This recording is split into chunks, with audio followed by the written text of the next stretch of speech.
Paul,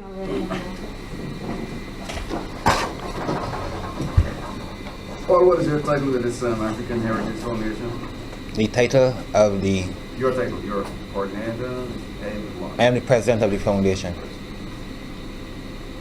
Okay, so morning members of the media, thanks for coming. The press conference will be short.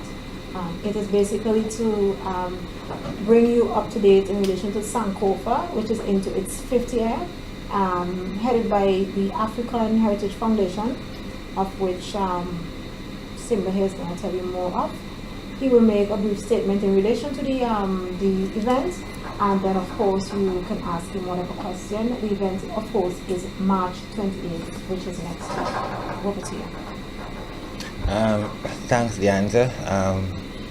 First of all, I would like to say thank you to everyone for coming out, the media houses for coming out. My name is Paul Rock. Most people call me Simba. I prefer to be called Simba. This is Felicia Holder. She is my executive secretary for the African Heritage Foundation. Sankofa is an African heritage fair and cultural show. The thinking behind Sankofa was that Barbados didn't have a celebration, a festival that was directly related to African culture, heritage and history within a pre-colonial context. It was thought that all of the festivals that we have and we celebrate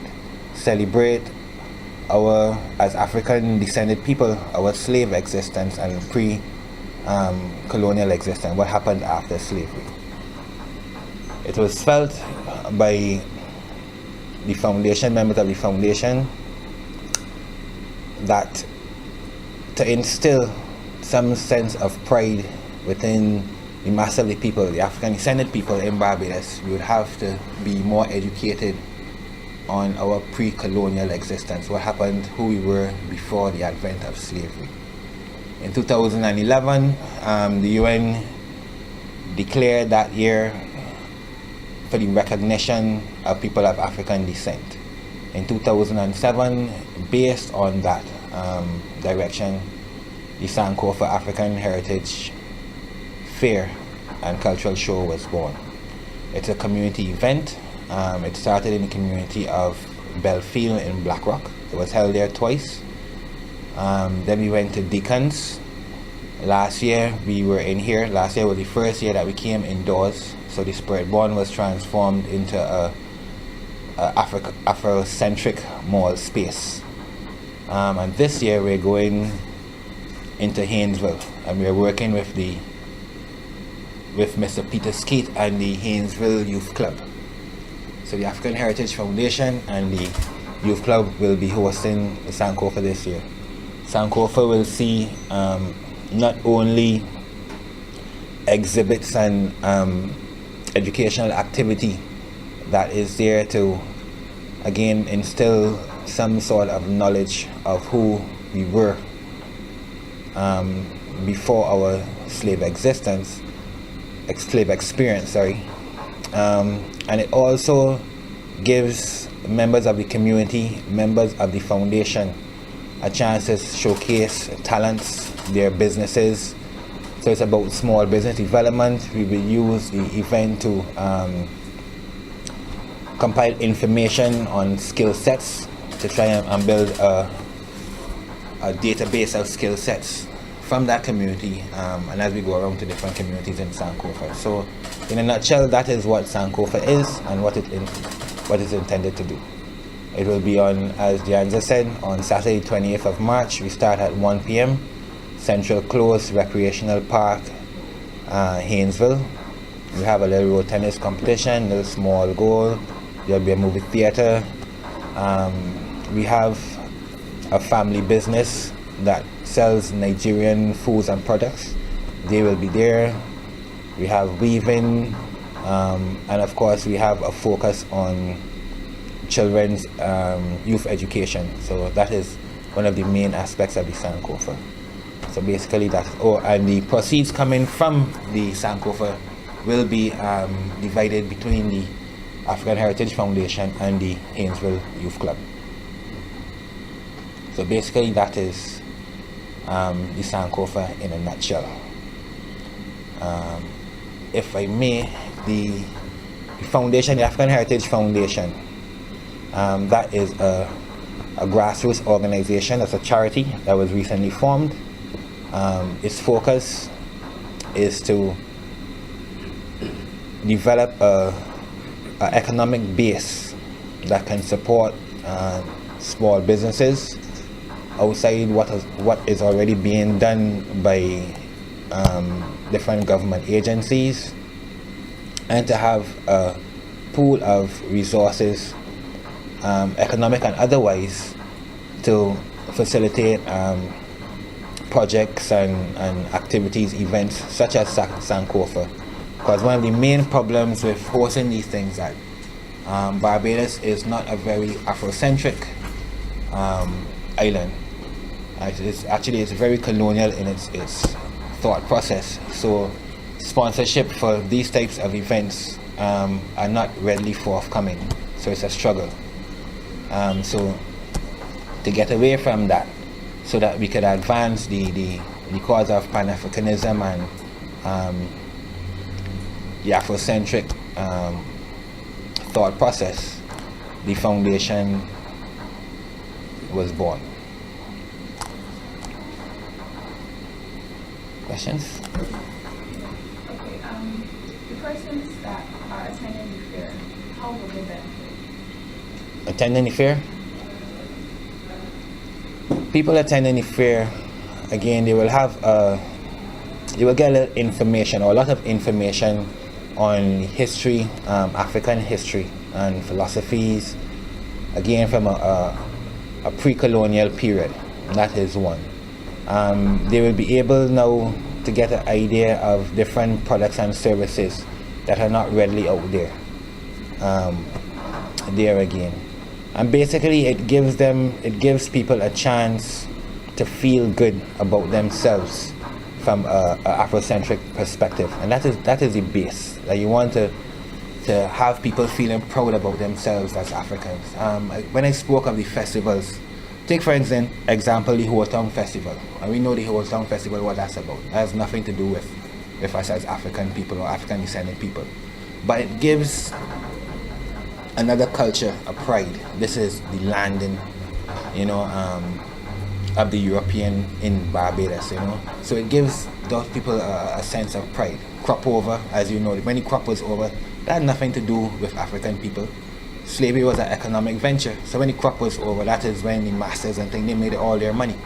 So really and truly, the celebration handed down to us, it's not really a celebration for us in terms of our achievement and pride. It is something that we uphold for others.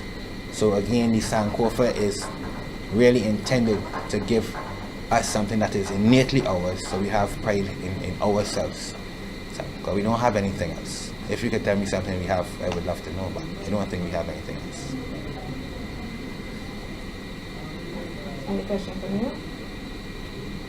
Tell me about the African foods that will be on display on office sale. There is a small business, it's actually two sisters, called the African Caribbean Foods. And when they had the business with the Nigerian students coming to study, and they were a part of that, and they started to bring in foods from Nigeria. This would be like palm oils and African beans, egusis, and things like that.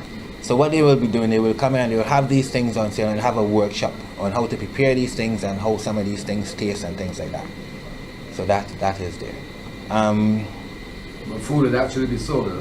Food will be sold. We have vegetarian food otherwise, and we have people from the foundation that are here living here from other islands, and they will be bringing their dishes. Like we have a lady from Trinidad, and she can do like corn soup, and if you've ever been to Trinidad, corn soup is a big thing in Trinidad and things. So things like that. So it's be like an exchange of cultures. So you call it cultural exchange. Right, yeah. it's like an expo more thing, you know. It's so many things you could fit a banner, you know, you could fit a title to it and say, but it expresses a lot of different things. What sort of art you want to have on display? Art, we have, well, you know, we have a number of artists here. So we have, in terms of craft, we have people like Ailon last name. These people that would have won awards at NIFCA and different things, recognized artists, and they will be doing like craft. We have woodcraft, carving and things like that. We have leather craft that will be available there. The weaving, and then we have a gallery which we create these posters, and the posters represent a timeline of rural Africa past, you know, like in terms of the villages, that the regular thing that we say about Africa. Because when you think about Africa, the first thing we think about is jungle, war, disease, poverty, straight off the bat. These posters now represent a metropolitan Africa, you know, because many people have had children come to Sankofa and see these posters and say, but this looks like New York, this looks like this, and you know, and this can't be Africa. So we're trying to through the art that is there, through that gallery, try to change the perspective of how the next generation will view Africa and innately themselves. The outdoor, in last year here, we had a gallery. We used one of these spaces as a gallery where we invited community college students to display the art, and you know, we can't do that so readily on the outside. So I know it is with people and the art and you know this and thing. So that will be scaled back a little bit, but as I told you, we'll be more concentrated on the leather craft, the wooden craft. You know, if we get a couple art pieces by recognized people like Ras Akim and you know those sort of people that are more au fait to us, that will be done. What sort of public response do you give to these shows? Because they're community events, what you find is that most of the communities come out. So the events normally have a lot of people. I would say between 500 to 800 people would come out. The least, I would say, people that we've had would be last year when we was in here. And that's for a number of reasons that I wasn't really going into. But even that turnout was good. And seeing that is a whole day affair, you have people coming and going all the time. You know, so basically you have a good response from the community. Where we don't get a good response from is people supporting the businesses, government. You know, there's not that ready support. I mean, you have to give thanks to the Pan-African Commission because they have support in whatever way they can, although they are a bit limited in what they can do. Just yesterday we met with Minister Innes, and he's a representative for that area, and he was very interested in the Sankofa event, and hopefully we will get some help from him there. And over the years that you've done it, what have you found to be the attention grabber? The first 2 years we did it, we burnt the effigy, right? The first effigy was of Willie Lynch, if you know who that was, and the second effigy was of Lord Nelson, right? And we burned these two, and what I found was that on the day, don't swing, on the day, the burning of the effigy was what held most people's attention, especially children. Outside of that, the cultural show that starts around 6, that is the main interest grabber, where people come out to see the dancing and the different performances and things like that. You know, for the children, we've had jumping tents, pony rides and things. So for the children, that would be the highlight of the day, the different games and the activities, the face painting. So the attention grabber depends on the demographic, the age group you're looking at. Different things grab different people, and because it's a family event, we have everybody out there. And what would be good about the face painting is that because it's an African heritage show, when a child goes to get face painted, you get paint of maybe a tribe or something. So that child actually is not like a butterfly that you usually see or a frog or whatever. Actually the tribe. The tribe, and they will learn about the tribe. And all the kind of tattoos and stuff. That will also be there. Tell us more about the workshops. The workshops, we'll have a workshop in drumming that is done by, will be done by the Hainesville Youth Club. We will have a workshop on capoeira, which is the Brazilian martial art, and that will be done by Capoeira Camara Barbados. I think that is the right name. Marlon Reed, he will head that. It's not the first time he'll be coming. We have a children's activity area, and we have special activities developed. We have a workbook over there that will be part of the children's area. We have a movie house. The police, what do you call it? The police outpost in Hainesville will be transformed into a mini cinema where Afrocentric cartoons for the children will be shown. I mentioned the carving. Yes, we did. What else? Yeah, them those are the basic workshops that we'll have: the drumming, the carving, weaving. Yeah, we have weaving. A brother called Sylvester Abu Clark. He'll be there, and he'll be doing some weaving. He's been at the other Sankofas, and that is something that's really attract people to. So people learn the art of of using the loom. Right, so that's basically what we have there. Any other questions? You said it's still not a very Afrocentric island. What is the problem there? The problem there, in my estimation, is our history and what we've been taught. What we've been taught starts with the slave trade and continues forward there. So if you start with a people, an enslaved people, you have nothing to be proud about. Your background, you have no history. And this was readily taken away from our educational system, not just in Barbados. It was part of the colonial and the slave process. As we all know, the eradication of African history was key to the slave trade. So what you have now is you have a free education system that I would say about 90% of the people coming out of this system are basically ashamed to call themselves African or African descended. The average Barbadian would prefer to be called British, American. How many of us even think about taking a trip to Africa, going back or identifying that sort of way? We still have issues with hair, natural hair. Schools and parliament, now with the police.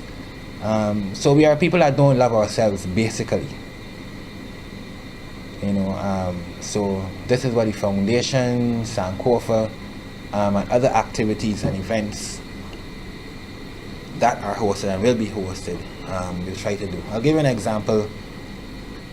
Last year, Sankofa, I went on Morning Barbados, and the host was asking me, he asked me the question, why am I hosting the Sankofa African Heritage Fair and Culture Show?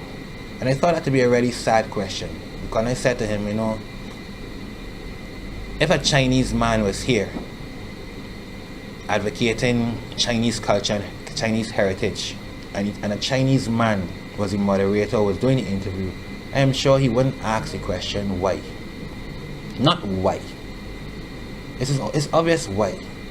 Same if it was an Indian, same if it was a European. We had a Chinese festival a couple of weeks ago. Nobody asked them why they was doing that. So you're going to ask the African descended man, why is he doing an African heritage celebration? So it just gives a little more insight into our mindset as African people. We don't have anything to feel proud about. We are independent, but we're not sovereign. Tell me something that Barbados or black people on the whole that we manufacture. You take an animal and you take the animal out of the jungle and you put this animal in a zoo for years in a little cage. The animal is quite aware that he's a captive or she's a captive. The animal gets old. You take that animal out and you put him on a reservation. As far as you can see, woods and jungle, he feels free. But there are other animals on that reservation that's going to come and tell him that you're not free. Because if you walk long enough, there's a fence. And you can't go beyond that fence. You bring a dog home, you tie up the dog and think, if you feed that dog and treat him good for a little while, you can let him go, he's not going to leave.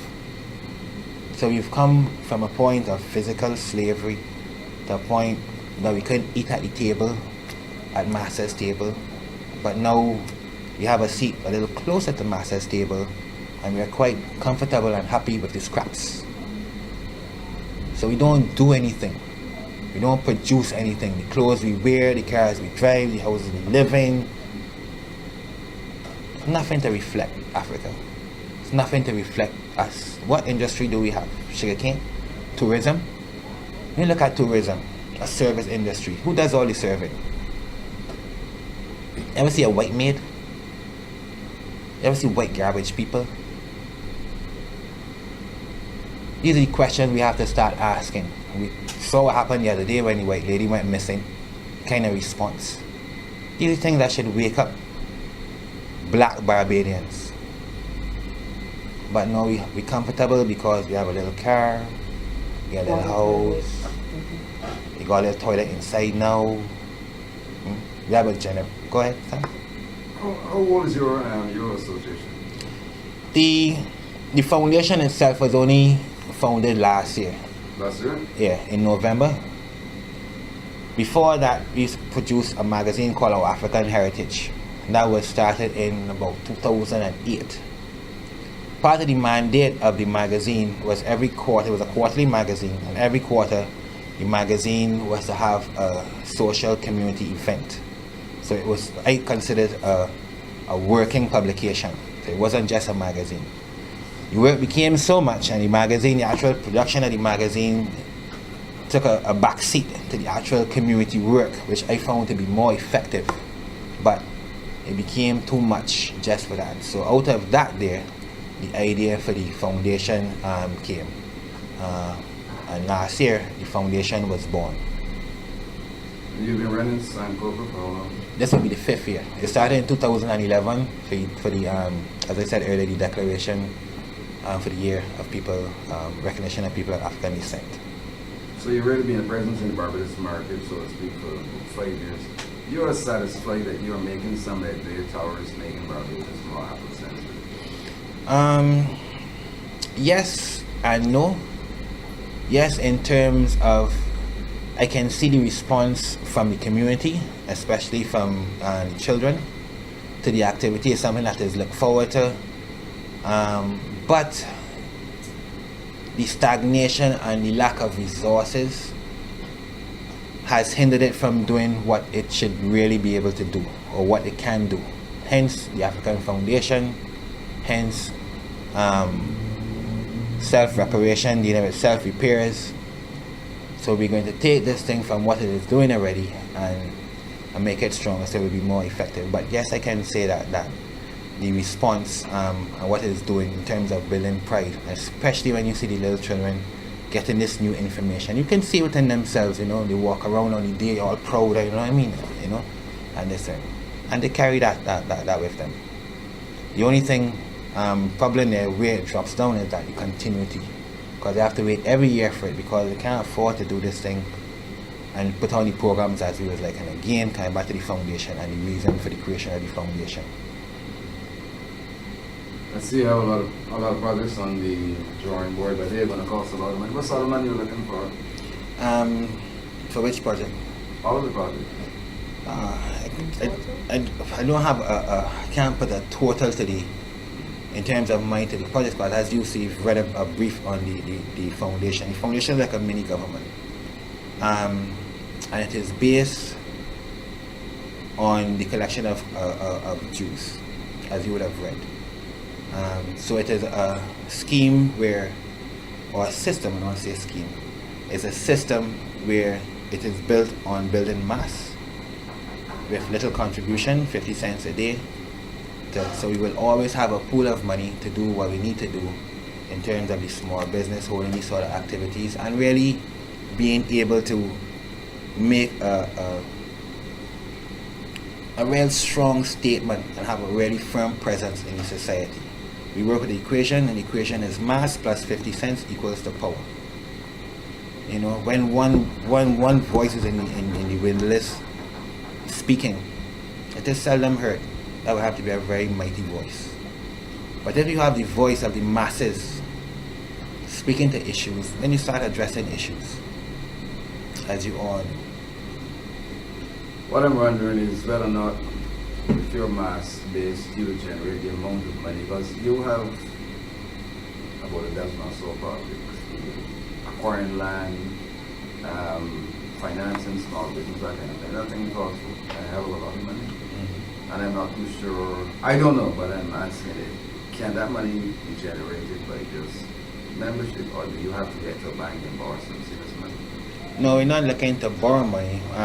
We have international agencies that are interested in funding certain of the products, but the projects are to be sustainable, right? So we may need, or we're going to need, initially funding to start some of the projects. Some of the things are being donated, like lands and things like that, have been donated to the foundation. But the production of these things and other businesses that will be foundation-owned businesses will also help to produce the revenue needed to support the small business, support certain of the programs. And really and truly, even though they look like a lot of programs, we have 9 operational orders, as you would have read, which would be equivalent to ministries. And each of these really is going to take money, but it's not going to take the amount of money that people envision at one time, this big set of money that you need to do things. I produced this magazine. When I first started to do that, people said, you're going to need all this money to do this thing. I didn't have any money. But the foundation is the same thing. People continually say that this is a lot of work for you. It's not for me.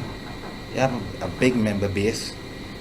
Member base will support the work. Member base will bring the revenue. I can't tell you how I'm going to get, how the foundation is going to get all the money that it's going to need.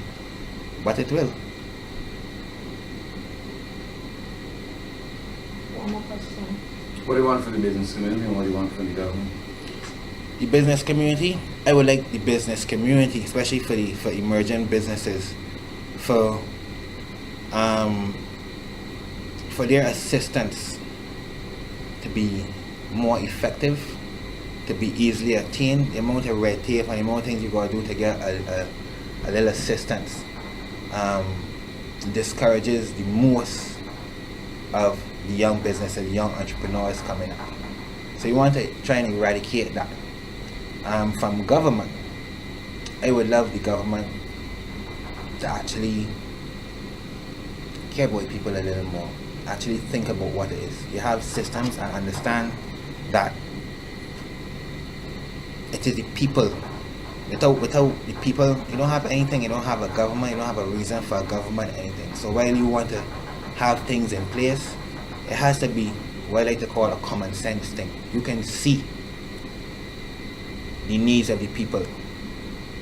You can see what we need to do, how we need to go forward. So I would like the foundation to be able to have a good relationship with the government to help them to move from being a black face supporting a colonial system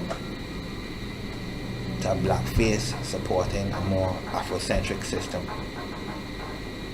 which more supports the needs of our people, and to take us again to moving from a consumer-based people to a production-based people. We need to create our industries. We need to revisit the legacies and the philosophies of people like Marcus Garvey. You know, it is said, you know, one of the things that last we leave you with, it is said, I saw this on a quote on Facebook, and I really love this, that, you know, that the white man, he plans for generations. The black man, he plans for Saturday night. That's a serious thing to say, and it's a true thing. Finally, back to your fair. What's going to be the difference between this series and last series? Is it going to be bigger? Is it going to involve more people, more exhibits? The difference with this one, first thing, is going to be the first time that we're actually partnering with a community-based youth group. It is the first time it is going to be held under the auspices of the foundation, because as you know, the foundation is new, as we just said. And because of that, we expect this to be the biggest Sankofa in terms of attendance, in terms of the first time I've had a media conference. Yes, I mean, so there alone, you have to a different start. It's the first time I've done anything like this, you know, in terms of the promotion of Sankofa. So this alone is a bigger step. So we expect to generate more revenue, which will be shared between the foundation and the Haynesville Youth Group, and there build more solid relationships with other communities as we like to take Sankofa around the island. So I think that this is going to be it's a little landmark, what do you call it, a milestone, the 5th year, you know, for us. So we feel really good about that. So we expect that this one is going to be bigger than anything that we've had before. And it's already started this way. As I say, you all are here. So. Okay, I think my friend asked the last question.